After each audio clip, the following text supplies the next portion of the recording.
I'd reflect on what we've learned here, what I've learned here, because it bears on some of the next steps.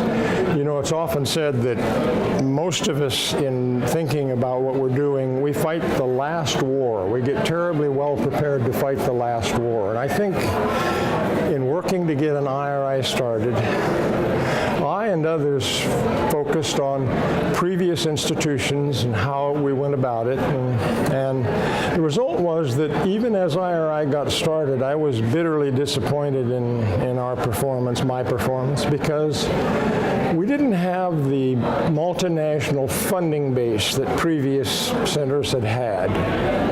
Well, now 20 years later, as I visit here and look back on it, I realize that was probably badly conceived. In other words, the important thing was to get it started and to form some networks of users and generators of information, and then let the natural behavior of the institution fill in the blanks, including even the blank in multinational funding. And to me, that's been really basic. In the last hour, I think we discovered a whole new level of partnership that we can begin to try to form, or the people at IRI can begin to try to form with institutions like the World Bank, perhaps some advisory institutions like through the International Council of Scientific Unions, because that's the purest you can get for an advisory mechanism, the most proper and above reproach.